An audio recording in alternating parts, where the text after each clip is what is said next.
दोस्तों, मैं आज मीडिया के तवज्जुद से माध्यम से, चाहे वो सोशल मीडिया हो, प्रिंट मीडिया हो, इलेक्ट्रॉनिक मीडिया हो, उसके माध्यम से आप लोगों को ये बताना चाहता हूँ कि किस तरीके से सेंट्रल गवर्नमेंट हमारी राष्ट्रीय सुरक्षा के साथ खेल रही है, किस तरीके से नेशनल सिक्योरिटी को ख़राब किया जा रहा है, तोड़ा जा रहा है, और सबसे इम्पॉर्टेंट बात, किस तरीके से मुस्लिम नौजवानों की ज़िंदगियों के साथ खेला जा रहा है और उनको फाइनेंशियल कमज़ोर करने की कोशिश की जा रही है।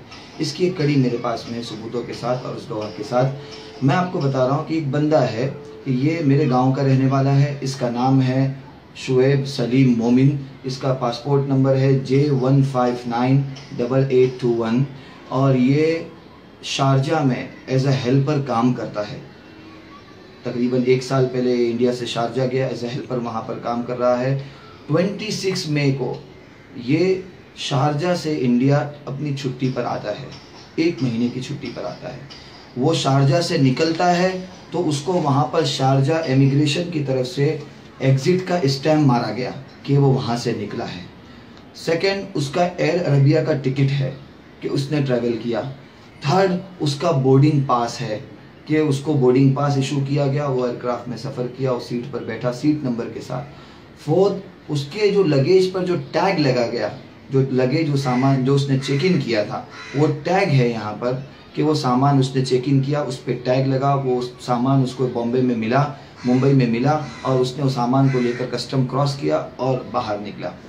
ये बात मैं आपको इसके लिए बता रहा हूँ, 26 मई को एयर अरबिया की एयरलाइन से ये बंदा मुंबई आता है और मुंबई आने के बाद में इमिग्रेशन ऑफिसर के पास जब जाते हैं और लाइन में खड़े होकर इमिग्रेशन ऑफिसर को अपना पासपोर्ट दे देता है।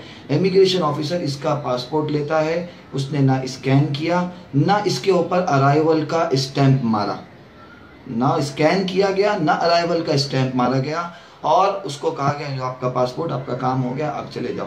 और वो वहाँ से मूव होता है, इमिग्रेशन काउंटर छोड़ता है। इमिग्रेशन काउंटर छोड़ने के बाद आपको पता होगा एक और रीचेकिंग काउंटर होता है जहाँ एक ऑफिसर बैठता है और वो चेक करता है कि इमिग्रेशन का अराइवल का स्टैंप मारा गया है या नहीं।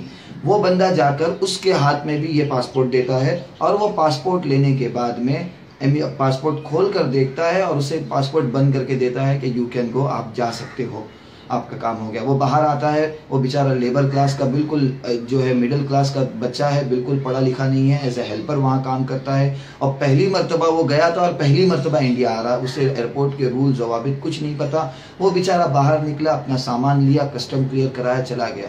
1 महीने के बाद 28 जून को, 3 दिन पहले उसकी छुट्टियां खत्म हुई, वो वापस जाने के लिए निकला। जब बॉम्बे इंटरनेशनल एयरपोर्ट पर, मुंबई इंटरनेशनल एयरपोर्ट पर जब वो पहुंचता है तो उससे ये कहा जाता है कि तुम इंडिया में आए ही नहीं हो, तो तुम इंडिया से बाहर कैसे जा रहे हो। इमिग्रेशन ऑफिसर्स उससे बात करने से इनकार कर देते हैं, उसको करीब लाने से इनकार कर देते हैं, उसके मसले को समझने से इनकार कर देते हैं। सीधा कहते हैं कि भैया तुम्हारे पासपोर्ट पर स्टैंप ही नहीं है कि तुम इंडिया आए हो, तो फिर कैसा माना जा हो सकता है कि तुमने अपना ये पासपोर्ट जाली बनाया हो, नकली बनाया हो। उसको डराया जाता है, धमकाया जाता है। एयरलाइन वाले भी कहते हैं, इमिग्रेशन वाले मना कर रहे हैं, इसलिए हम आपको ट्रैवल करने नहीं दे सकते, और ये कहकर उसको ऑफलोड कर दिया जाता है। ये एक ऐसी स्टोरी है जो हमेशा सुना करते थे कि मुस्लिम बच्चों को अंतर्राष्ट्रीय एयरपोर्ट पर तंग किया जाता है, लेकिन आज तक मेरे हाथ सबूत नहीं लगे थे। पहली मर्तबा ये सबूत मेरे पास लगे। मैं मीडिया के माध्यम से आप लोगों तक ये बात पहुंचाना चाहता हूँ। ये बच्चा मेरे गाँव का बच्चा है, ये इसलिए मेरे पास में आ गया और मुझे पता चल गया और ये सबूत मेरे हाथ लग गए। कल को पता नहीं कितने ऐसे केस हो गए, कितनों की जिंदगियों के साथ में, कितनों के घरों के साथ में ऐसा खेला गया होगा। हमें और आपको इस बात का इल्म नहीं है। इसलिए मैं as a secretary of Mumbai Congress Sufiyan बनू ये डिमांड करता हूँ सेंट्रल गवर्नमेंट ऑफ इंडिया से, और ख़ास तौर पर चूँकि ब्यूरो ऑफ इमिग्रेशन ये मिनिस्ट्री ऑफ फॉरेन अफेयर्स के अंडर में आता है, तो minister of foreign affairs honourable Sushma Swaraj should be responsible and answerable. उनको जवाब देना होगा तुरंत, फौरन। बॉम्बे इमिग्रेशन डिपार्टमेंट के हेड को तुरंत जो है वो सस्पेंड किया जाए और वो दोनों ऑन ड्यूटी इमिग्रेशन ऑफिसर्स, एक तो वो जो फर्स्ट इमिग्रेशन काउंटर पे बैठा था जिसका काम स्टैंप लगाना था, अराइवल स्टैंप उसने नहीं लगाया वो, और सेकंड जिसका काम रीचेकिंग करना था उसने रीचेकिंग नहीं किया, दोनों को फौरन टर्मिनेट किया जाए और उनके ऊपर केस चलाया जाए। और ये बच्चा जो जिसको अभी परेशान किया जा रहा है, रोका जा रहा है, अपने घर में खानदान में अकेला कमाने वाला है, इसको क्लियर टू मूव किया जाए, इसको जो है क्लियरेंस दी जाए कि वो जा सके, अपनी जॉब और अपनी ड्यूटी ज्वाइन कर सके और अपनी रोजी रोटी पर अपना काम कर सके। इसलिए बहुत जल्द हम मीडिया में भी ये तमाम चीज़ें दे रहे हैं, अखबारों में भी आप पढ़ेंगे, मुंबई कांग्रेस के माध्यम से पूरी ताकत के साथ ये आवाज़ उठाई जाएगी। और बड़ी ही शेम की बात है, हाँ, मिसेस सुषमा स्वराज को जो है इस पर जवाब देना पड़ेगा कि इतना नेशनल सिक्योरिटी के साथ में कि आज ये बच्चा आया है, कल को कोई टेररिस्ट अगर आ जाए तो क्या जवाब है आपके पास में। तो हम सेंट्रल गवर्नमेंट से पूछते हैं, Mrs Sushma Swaraj honourable foreign minister से पूछते हैं कि इसका जवाब दे और तुरंत तात्कालिक तौर पर इस पर कार्रवाई करें। धन्यवाद।